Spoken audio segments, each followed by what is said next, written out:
Wow, you do not want to know how much I genuinely enjoyed this read. You're videotaping the show. I do. What's up, butt lovers? When I stumbled upon this in the nearest Barnes & Nobles, I knew she had to be mine. Aww. Holy shit, what a smart way into tricking kids, and me apparently, into reading. There was really great buildup of suspense and tension. I'll go post-it note by post-it note. This is how I do my little book reports here. Welcome to the Athena P channel. Sometimes I read. I wrote the establishing of a setting we are already familiar with was really interesting to see. Let me read you the establishing shot of chapter 1, page 1. I open the map of the Skeld, which instantly appears on the inside of my helmet visor. This ship is such a maze, and a damn crazy one at that. As soon as I read the word damn, I was like, maybe this is for mature audiences. 14 years and older? They introduce us in a world that we're familiar with, as I said, but it also establishes this character and how they'll always get lost in the game, which I also thought was funny because, like, no matter how many times I play, like, I have the directional capability of a walnut, so when I heard that, oh, the map is right in front of me, but I still don't know where I'm going, I'm like, me, not only in Among Us, but also real life, I feel this guy. Our narrator's name, speaking of who's talking right now, is Valdemar, which I think is the coolest name ever for the most socially awkward, anxious character I've ever encountered. This is Valdemar talking about his crewmate, Janelle. What's wrong with her?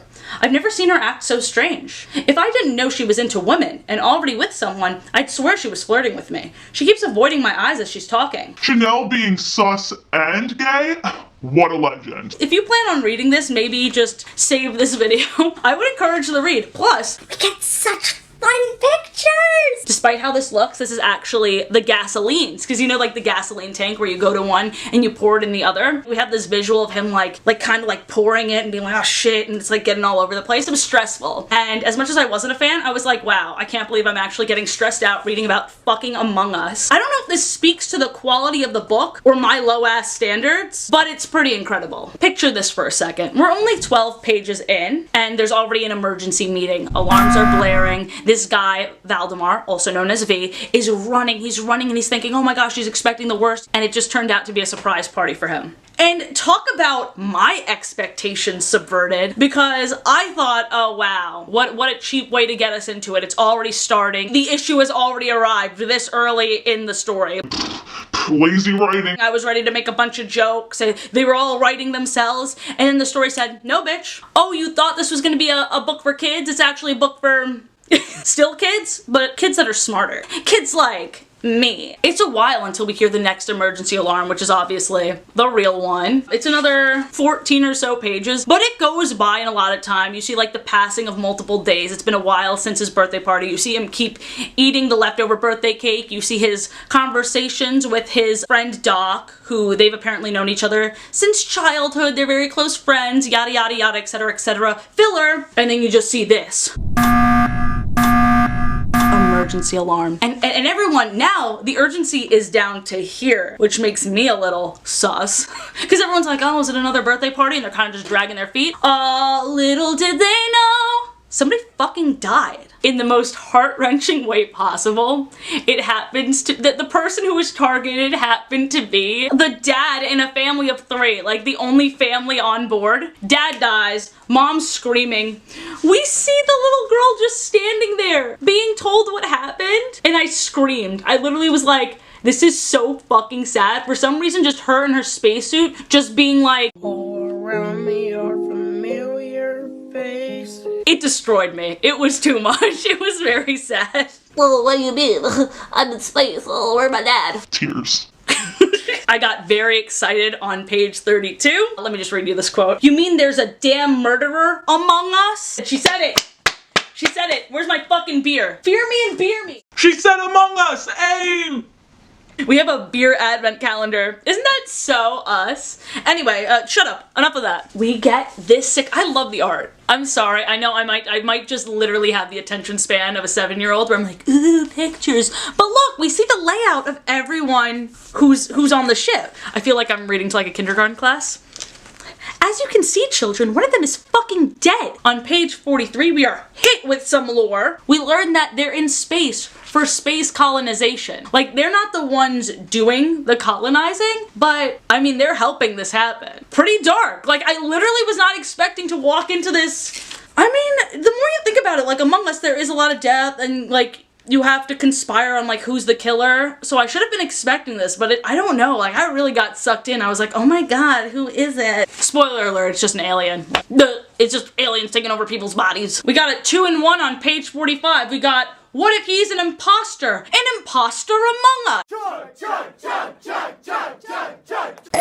Merry Christmas. Should I try and crush this on my head? Should I try and crush this on my head? Probably not. Yeah. Oh, yeah. I have Yai Live in a few days. I actually don't want to cut up my head. Page 52. We find out that Henry vented. And when I was reading it, let me show you what I did. I was like... Venting. Because they didn't say venting. They said, I think I saw him, like, crawl through an air vent. And did it come up again later on in the book? No. It was a nice little nod to the game. Listen to this. Listen to this. So Janelle says, I think I saw Henry vent. Basically, that's what she said. That's what she said. And he goes, well, now I've heard everything. Henry exclaims, you've got quite the imagination, I'll admit. But have you seen the size of those air vents? No adults, especially not a guy my size, could fit through that, much less walk in there. All this drama has made you lose your mind, my dear. And I was like, eject this fool. I don't even care if he's the murderer. Eject him. He's being a gaslighting, mansplaining little bitch. I don't even care if he was crawling through the vents. Just like straight up kill him. But as he was giving that explanation, I must say, I was picturing me just like, imagine me just playing Among Us, and all of a sudden I'm like, guys, are you serious? A human couldn't fit through that air vent? You're saying I went through that air vent? You guys are being ridiculous, and you're probably just seeing things, and you should take a nap. Because guess what, sweetie? I can't fit through an air vent, my ass is too big. They would never vote me out. This is V referring to the wife and daughter of the man who was just killed. They both look so tired.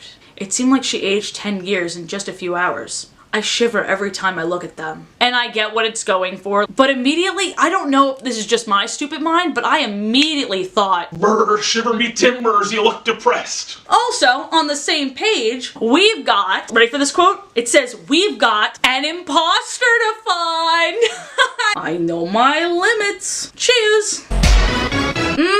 Nothing like a rum chata shot after a beer. Alright, so everyone's accusing Henry again. The tensions are at an all-time high. The thing is, V was actually trying to defend him because V is very opposed to the idea of ejecting people. He's like, I really don't want to kill innocent people. That's just not my jam. So V defends Henry, and then Henry just goes on this tirade, because like, when you have the finger pointed at you, sometimes you'll just be like, you're suspicious, and you're suspicious, and you're suspicious. So he turns the tables on everyone, makes himself look 10,000 times more guilty. And then JC said, you're trying to shift the suspicion onto us, Henry, and it's pathetic. Everything points to you, old man. Even though the stakes are high, can we cancel JC for being ageist? And then immediately uncancel him, because that's the funniest thing I've ever heard. Like, that made me laugh. And guess what? Henry's ejected. Bye, Henry. Bye, you old ugly bitch. So, they discover that this thing that's taking over their body might be a virus. Let me repeat, a virus. So my ears perk up. I'm like, oh shit, this was created in 2020, but I kind of dismiss it. It starts to be more of the alien thing again. Like, oh, we thought it was something that we'd have to quarantine for, but it's the aliens. Do the aliens pass through the air? That's yet to be seen. But then this dumbass V says, so there could already be several Among Us. They didn't say it at all in the first few pages, so I was like, oh, the drinking thing could be fun, and then it just keeps, and then like, they really don't want you to forget, you know? Never forgive, never forget. It's not the alcohol that's bothering me, it's the milk. There's gonna be a, some sort of ejection happening down here later. How many are already among us? I have to even it out. Like, I read one book, and then I'm like, let me kill those brain cells that I developed and exercised by doing this shit now. You know, the equilibrium. So this is where we see the transition of our main character go from kind of a beta cuck to taking notes on different things he's observing. Like, he's trying to solve this mystery on his own, he's becoming more proactive, and let's see what my next post-it note here says.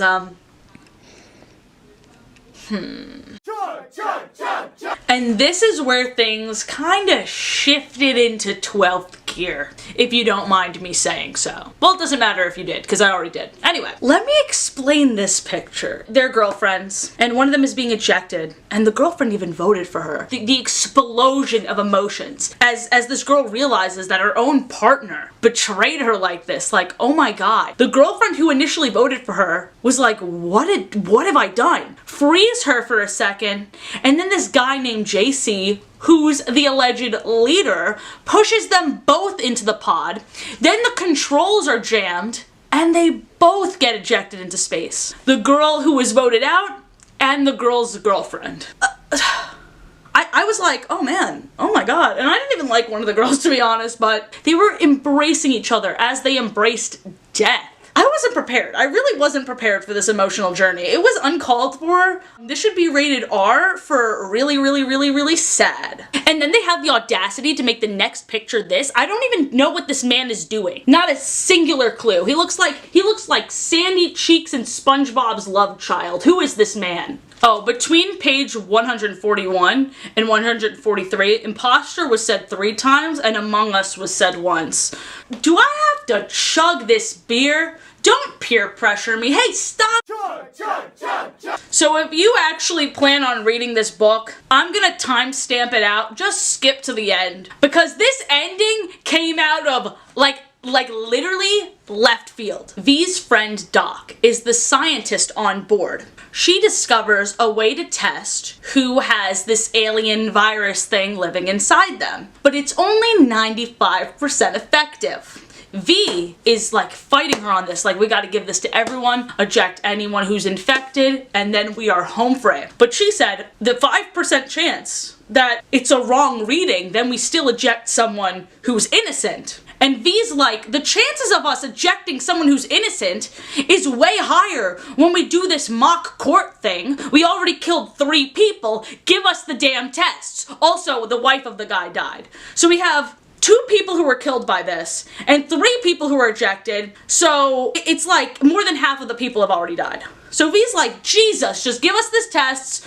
come clean to the rest of the crew about what this thing actually is, and we can face it head on. And she's like, just give me a little bit more time testing, okay, buddy? Alright, buddy? Nothing bad's gonna happen in that time. And he's like, okay, fine. Goes up to the little girl who both of the parents are killed, and he says, hey, you wanna share this cereal bar or whatever he had like some sort of snack thing.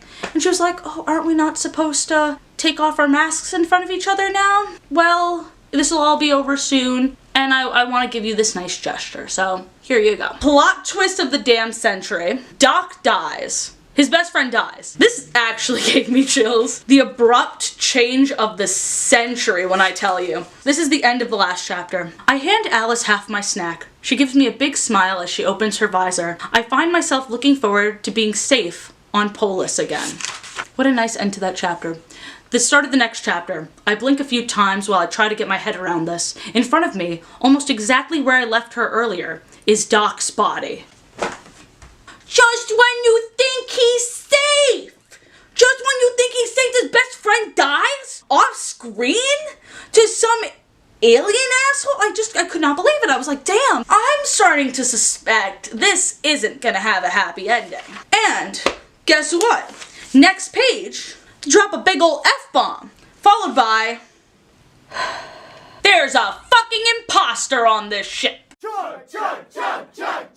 I feel like you already know what happens. They all die. Our main protagonist's body gets taken over by the alien tentacle creepy monster that we see on the front cover because he shared his snack with a little girl who lost both of her parents. And they end with this. Poor JC had warned them not to open their visors in each other's presence. But humans, as we all know, never do as they're told. I let out a long sigh of contentment. This is the evil alien talking. Skeld infiltrated. Course set for Polis. we are among them. The way chills and butterflies and all sorts of tingly feelings ran through my body. But I gotta say, as much as the end shocked me, and really, ooh, it was so relevant, ooh, wow, horror, true horror. I think it was a bit of a stretch. JC, poor JC tried to warn them. Even though he was right, I'm sorry, fuck that guy. I know they had to make him flawed so we didn't want to trust him, and that's where the big shock came at the end, but that guy sucked. He's the one who pushed the extra girl into the pod, effectively killing her, and after that he showed no emotional response about it. Like, he fully murdered someone and did not care, and now I have to listen to him about a visor? A visor? Who put him in charge? Like, who died and made him in charge? Like, 7 people died. And most of them were his fault. Honestly. He acted out of such spite and anger and wasn't even upset when people died. On top of that, you see a little girl mourning and you want to share a snack with her. And I'm supposed to think, no, don't put your visor up. Like, I lived through this pandemic like everyone else, and the last thing I want to be perceived as is an anti-masker. Trust and believe, I still wear my mask and I'm 3 doses up, baby. But holy shit, it seems like a weird metaphor, and it seems like, no, not allowed. Human contact, icky, ooh, and I understand that that's how it was, and how it still kind of is for a while. But damn, it's just such an intense ending, and to draw those parallels, I feel like kids reading this are gonna be like, I'm never gonna share snacks with my friend again. connecting the 2 events to each other, the phone app and the giant tragedy pandemic. It was a lot. Overall, I think it was a pretty good book. But I feel silly. But I hope you guys enjoyed. Let me know what you think of this. If you have any questions, let me know. I still have annotated a bunch of stuff in here, and let me know what you want me to read next. And have a great day. Happy December. See you soon. Bye.